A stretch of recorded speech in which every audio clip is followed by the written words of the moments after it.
Look at us, folks. This was an NSA-style hybrid war psyops. This is the United States of America, for God's sake. It's got to be biblical. All those things.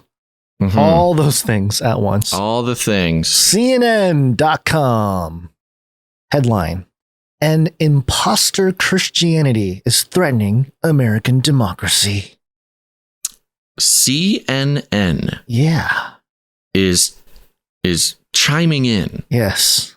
Not with simply Christo-fascism is gonna get us. Oh no, they're ruining democracy with their theocracy. But CNN is wading into the muddy waters. Yes. Trying to identify an imposter Christianity. I have many thoughts right off the bat, but I think I need to hear what they have to say first. 3 men, eyes closed and heads bowed, prayed before a rough-hewn wooden cross. Another man wraps his arms around a massive Bible pressed against his chest like a shield. All throughout the crowd, people wave, quote, Jesus saves banners, and pump their fists towards the sky. At first glance, these snapshots so threatening. Yeah, I was going to say. At first glance, these snapshots look like scenes from an outdoor church rally. But this event wasn't a revival. It was what some call a Christian revolt. That is hyperlinked. It is hyperlinked so to I will follow WAPO. that. It's a WAPO article. Yes. These were photos of people who stormed the two outlets that I trust the most. The two outlets that I trust the most to tell me about the state of Christianity in America. CNN and Washington Post. These were the photos of people who stormed the U.S. Capitol on January 6, 2021. Gotcha. Gotcha. During an attempt to overturn the results of the 2020 presidential election. The insurrection marked the first time many Americans realized the U.S. is facing a burgeoning white Christian nationalist movement. This movement uses Christian language to cloak sexism and hostility to black people and non-white immigrants in its quest to create a white Christian America. A report from a team of clergy, scholars, and advocates sponsored by 2 groups that advocate for the separation of church and state concluded that this ideology was used to, quote, bolster, justify, and intensify, end quote, the attack on the U.S. Capitol. Much of the House January 6th committee's focus so far has been on right-wing extremist groups. Okay, so this isn't a right-wing extremist group? This is a different thing? But there are plenty of other Americans who have adopted teachings of white Christian nationalists who stormed the Capitol, often without knowing it. Scholars, historians, sociologists, and clergy say white Christian nationalist beliefs have infiltrated the religious mainstream so thoroughly that virtually any conservative Christian pastor who tries to challenge its ideology risks their career, says Kristen Kobes-Dumez, author of the New York Times bestseller, Jesus and John Wayne, How White Evangelicals Corrupted a Faith and Fractured a Nation. Yeah, I wonder if they talk about Truman. Fairly popular book, actually, amongst like deconstructionists. Sure. I'm curious if she talks about the 1950s psychological advisory board or whatever that Truman put together and the whole psychological benefits of religion and state and stuff. I tried to find an audiobook version because for an episode of Ravel that we have not done yet, but this is a topic that we have sort of explored behind the scenes on Ravel, and maybe I need to go back and try harder. Quote, these ideas are so widespread that any individual pastor or Christian leader who tries to turn the tide and say, let's look again at Jesus and scripture are going to be tossed aside, she said. Hey, you know what? Maybe this makes a lot of sense about why we're not like explosive Christian podcast. It's because we're not peddling this stuff. The ideas are also insidious because many sound like expressions of Christian piety or harmless reference to U.S. history. But white Christian nationalists interpret these ideas in ways that are potentially violent and heretical. Their movement is not only anti-democratic, it contradicts the life teachings of Jesus, some clergy, scholars, and historians say. Samuel Perry, a professor of religious studies at the University of Oklahoma, who is authority on the ideology, calls it, quote, imposter Christianity. Here are 3 key beliefs often tied to white Christian nationalism. Okay. Let's find out. So number Excuse one. me while I move a ice pack around while you read this. Sure, just hit the mute button there. A belief. I'll try. A belief. This is number one. A belief that the U.S. was founded as a Christian nation. Mm-hmm. Wow. Okay. One of the banners spotted at the Jan 6 insurrection was a replica of the American flag with the caption, "Jesus is my savior, Trump is my president." Yeah, I don't know what has. Okay. Erasing the line separating piety from politics is a key characteristic of white Christian nationalism. Many want to reduce or erase the separation of church and state, say those who study the movement. One of the most popular beliefs among white Christian nationalists is that the U.S. was founded as a Christian nation. The founding fathers were all Orthodox evangelical Christians, and God has chosen the U.S. for a special role in history. Very common church trope, by the way, all this stuff right here. So interesting that it's being turned into, white nationalist Christian now. These beliefs are growing among Christians, according to a survey last year by the Barna Group, a company that conducts surveys. We know about the Barna Group. I have an issue with the wording of that statement. I don't think it's actually necessarily that it's grown. The idea has grown. It's just that people are thinking about it more than they used to because it's become, I don't know, for some reason, a main part of some people's spiritual walk. Yeah. Well, because it's always sort of been the thing that, maybe from the perspective idea of a CNN reporter, it's grown, but yeah, you're right. It's always been there. It's just coming into, it's the eye of Sauron is on this topic now. And right. And I think that's what's the most sort of, I don't know, insulting about what they're saying here. Like a lot of this stuff you can actually sort of agree with enough to have a civilized conversation about what they're saying. But the fact that this is like a new idea is not new. Well, not only is it not new, it was government sponsored in the 30s, 40s, and 50s. This exact sort of movement to go, into this violent type of, not just violent, but just these ideologies about the founding of the nation. And, it's really easy it's really interesting because who was the guy? I forget his name. Maybe the chat will remember. Pretty famous. He used to be an actor, and he put together there's a whole series where he talks about how America was founded as a Christian nation. He did a whole documentary on it. Like a James Cameron thing or something? Was it James Cameron? Was that his name? I don't know. James Cameron. Isn't he like the crazy, super popular? Anyway. He made Avatar. Yeah, no, not him. The other Cameron. Okay. Something Cameron. Yeah. That's okay. Keep going. Anyway, yeah. So, sure. Okay, here we go. Continuing here. These beliefs are growing among Christians, according to a survey by Barna Group, which we know about the Barna Group. The group found that an, quote, increasing number of American Christians believe strongly, end quote, that the U.S. is a Christian nation, has not oppressed minorities, and has been chosen by God to lead the world. But the notion that the U.S. was founded as a Christian nation is bad history and bad theology, said Philip Gorski, a sociologist at Yale University. Oh, good. The Skull and Bones School. And co-author of The Flag and the Cross, White Christian Nationalism and the Threat to American Democracy. Okay, so this guy is fully bought in. That's the problem with this is, again, like you said, there's some agreeable points in the context of what they're saying, but it's so easy to just take all these super Yale professor types. Yeah, where's Dr. Future's quote? Yeah, well, he's a nobody. Oh my gosh! According to CNN, tell him you said that. No, need two masters and two gospels quoted. Exactly, that's what I think too. But it's a half truth, a mythical version of American history. Gorski says, "Of course you do." Okay, he continues. Some founding fathers did view the founding of the nation through a biblical lens. Gorski says, every state constitution contains a reference to God or the divine, but many did not, and virtually none of them could be classified as evangelical Christians. They were a collection of atheists, Unitarians, deists, and liberal Protestants and other denominations. The Constitution also says nothing about God and the Bible or the Ten Commandments, Gorski said. And saying the U.S. was founded as a Christian nation ignores the fact that much of its initial wealth was derived from slave labor and land stolen from Native Americans, he says. Okay, we go into that whole thing. For evidence of the U.S. was founded as a secular nation, look no further than the 1797 Treaty of Tripoli, an agreement the U.S. negotiated with a country in present-day Libya to end the practice of pirates attacking American ships.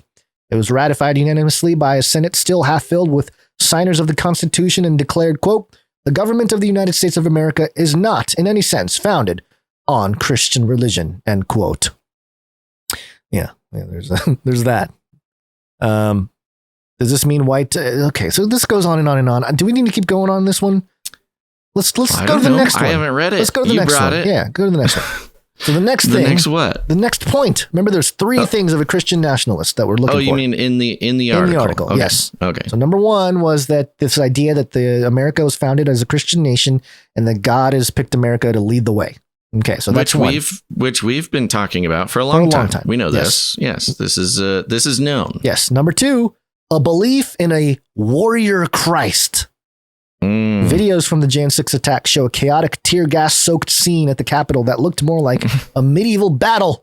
Insurrectionists punched police officers, used flagpoles as spears, and smashed officers' faces against doors while a mob chanted, "Fight for Trump." Jeez Louise. I don't remember all that, but okay. The attack left 5 people dead. Oh, come on. Attack led 5 people dead. Did they really say that? The attack left 5 people dead? Yep, and nearly... Then we can't... This sucks, man, because that means we can't really talk about any of this. No. Because just saying it out loud, 5 people did not die at the insurrection. 1 person died. Ashley Babbitt, shot in the neck by a police officer, a Capitol Police officer. 5 people did not die there. Later, in the following days, there were some suicides and strokes. I guess there was a heart attack and stroke in the crowd outside, not the ones that stormed the Capitol, but they did not die that day. I believe they died in the hospital in the following days, and then a couple suicides of police officers in the coming weeks. Yep. Those were the 5 people that died. The attack did not leave 5 people dead. That is misinformation, disinformation, malinformation. I don't know what you want to call it, but CNN, you got to stop doing that, man. Nobody's going to listen to you. Yep. But let me continue here because it gets very interesting. As if CNN was one man. Come on, man. Come on, CNN. Get up off the ground, buddy. So let me continue. The incongruity of people carrying Jesus Save signs while joining a mob whose members are pummeling police officers leads to an obvious question. How can white Christian nationalists who claim to follow Jesus, the Prince of Peace, who renounce violence in the Gospels, support a violent insurrection? How could they? The ancient Israelites were asking themselves the same question. They didn't really like the Prince of Peace, Jesus, either. Yeah, that's true. That's because they follow a different Jesus than the one depicted in the Gospels, says Dumes, D-U-M-E-S, who is also a professor of history and gender studies at Calvin University, a Christian school in Michigan. They follow the Jesus depicted in the book of Revelation. The warrior with eyes like flames of fire and a robe dipped in blood, who led the armies of heaven on white horses in a final triumphant battle against the forces of the Antichrist. White Christian nationalists have refashioned Jesus into a kick-butt savior who is willing to smite enemies to restore America to a Christian nation by force if necessary, Dumes and others say.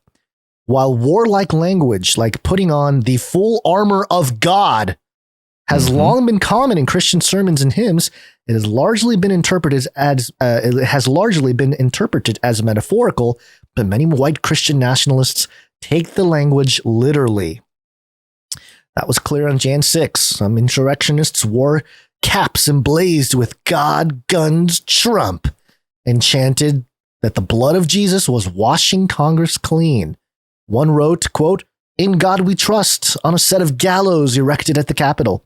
Quote, "They want the warrior Christ who wields a bloody sword and defeats his enemies," says Dumes. Quote, "They want to battle with that Jesus brings peace, but only after he slays his enemies," end quote. And that Jesus sanctions the use of righteous violence and a government opposes God, she says. If a government opposes God, she says. Quote, "If you deem somebody in power to be working against the goals of a Christian America, then you should not submit to that authority, and you should displace that authority, she says, quote, because the stakes are so high, the ends justify the means, end quote. The ends justify the means approach is a key part of white Christian nationalism, says Dumez. It's why so many rallied behind former President Trump on Jan 6. She says he embodies a, quote, militant white masculinity that condones callous displays of power and appeals to Christian nationalists. You know what's interesting? It's almost like Christian nationalism is the excuse to continue to bash Trump. They have niched down the Trump hate into this, which for us, it's been like, it's been there since the beginning. But, there's a lot more open public, political discourse. Now it's really niched down to this topic particularly, which I find interesting. This just keeps going on and on and on. Let me just get to the last one here, because I don't know that there's anything other. They make a lot of references here. But the third thing here, a belief there's such a person as a, quote, real American. In the 2008 presidential election, Vice President candidate Sarah Palin introduced a new term to the political discourse. She talked about, quote, the real America and the, quote, pro-America area of this great nation, end quote. Since then, many conservative political candidates have used the term, quote, real Americans to draw contrasts between their supporters and their opposition. Such language has been co-opted into a world view held by many white Christian nationalists. The nation is divided between real Americans and other citizens who don't deserve the same rights, experts on white Christian nationalism says. Why is there no singular spokesperson for Christian nationalism? How come this article just keeps quoting people talking about Christian nationalism? Yeah. Which I think says a lot about the reality of the threat and the intelligence operative that it is. Gorski, author of The Flag and the Cross, says he found in his research a strong correlation between white Christian nationalism and support for gerrymandering and gerrymandering electoral process where politicians manipulate district lines to favor one party, or some critics say race over another. He found similar support among white Christian nationalists for the Electoral College, which gives disproportionate political power. Did he ask how many Democrats are interested in gerrymandering? Because both parties do it. It's a ridiculous idea that is just a white Christian nationalist practice. Okay. Do you want to know why white Christian nationalism is a threat to democracy? I would love to know the reason. Those who want the U.S. to become a Christian nation face a huge obstacle. Most Americans don't subscribe to their vision of America. The mainstreaming of white Christian nationalism comes as a growing number of Americans are rejecting organized religion. For the first time in the U.S. last year, membership in communities of worship fell below 50%. Belief in God is at an all-time low, according to a recent Gallup poll. Add to that the country's growing racial and religious diversity. People who identify as white alone declined for the first time since the census began in 1790, and the majority of Americans under 18 are now people of color. On the surface, white Christian nationalism should not be on the ascent in America. So white Christian nationalists look for salvation from two sources. One is the emboldened conservative majority of the U.S. Supreme Court, where recent decisions overturning Roe v. Wade and protecting school prayers offer them hope. Critics, on the other hand, say the High Court is eroding the separation of church and state. Not all Christians who support the High Court's overruling of Roe v. Wade and its school prayers decisions are white nationalists. They have to say that. For example, plenty of Roman Catholics of all races support racial justice. It also backended the overturning of Roe. But white Christian nationalists are inspired by those decisions because one of their central goals is to erase the separation of church and state. They keep repeating that. A recent study concluded that 5 of the justices of the Supreme Court are the, quote, most pro-religion since at least World War II, which is right around the time when all the Truman stuff happened. And yeah, that's when they created the American mythology of it being a Christian nation. And that the conservative justices are, quote, all Christian, mostly Catholic, and religiously devout. While some Americans fear the dangers of one party rule, others like Pamela Paul, a columnist, warn of the Supreme Court instituting one religion rule. Quote, with their brand of religious dogma losing its purchase, they're imposing on the country themselves. Gorski, the historian, says white Christian nationalism represents grave threat to democracy because it defines we the people in a way that excludes many Americans. Okay, so they're just taking all the arguments, making a linguistic semantics argument for the threat. And because look at January 6th, because look at all those violent people who held Jesus Save signs and were crushing police officers' heads. Yeah. And so it continues here. And CNN starting off maybe some agreeable points, but also going off the rails fairly quickly into liberal progressive, all the documentation they have from the establishment ivory tower to support this crazy psyop. It would be much nicer if they actually, had some quotes and interviewed actually one of these white Christian nationalists. As was pointed out in the chat. Yeah. They're just, it's all their quotes, all their sort of scholarly, stuff comes from people who A, have books to sell based on the subject, and B, are admittedly sort of on the I don't know. They're fighting for tenure. That's definitely part of it. Yeah. Yeah. So interesting. There's a couple of points. Now, a lot of this actually isn't new. This is all stuff, again, that kind of we see revealed, I'll just say, in the mainstream news reporting on different topics. It's really just sort of an aggregation of what's been put in other CNN articles for 2 years, maybe longer even. Yeah, it is kind of an amalgamation of what's been happening in the last couple of years. Yeah. Right. And all the, it's interesting, all of the sort of racist undertones that they're trying to attach to the movement all come from, polling and stuff like this. Right. There's no... Now, could you find, I'm sure you could. If they wanted to find like a super racist, preacher or something, there's all sorts of like pretty egregiously racist preachers on YouTube. Have you seen these guys? Well, I've seen some of those, but they could have used that Watchman's decree. I'm surprised they didn't mention that in here. I don't think they did. Yeah, but there's nothing really racial in that. That's true. You're right. Is the issue, It's interesting they started talking about this real America thing, these real American things. Because you'll hear the term real America or real American or something. And in this article, they're trying to identify or define this quote unquote real American, term as... Basically, they're trying to say it's for white people is real America. Real American. You're saying that CNN is suggesting that Christian nationalists are saying that real America is white America. A real American is a white person. Right. But, in the culture where we might hear like somebody in the Christian culture who might use the term real American, I am just not around the people who would say that it's white people that are the real American. I mean, of course, the internet can you can find some people on the internet produce anything, and especially who knows if they're real or they're not.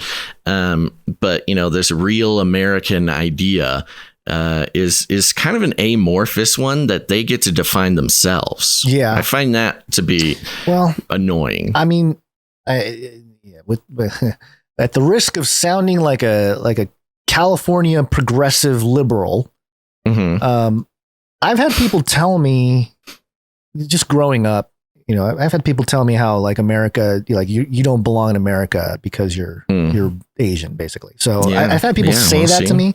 So the sentiment's out there, Totally. No, I'm not denying that.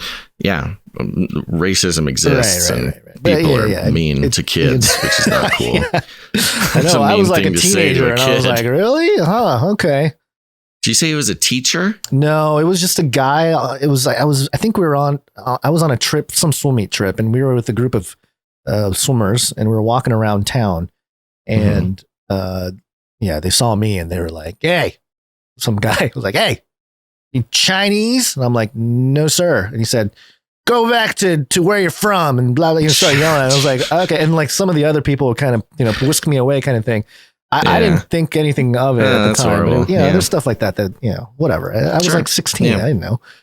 I'm glad I wasn't older. I might have said something more. It would have been more of a thing. Asian guy destroys racist man.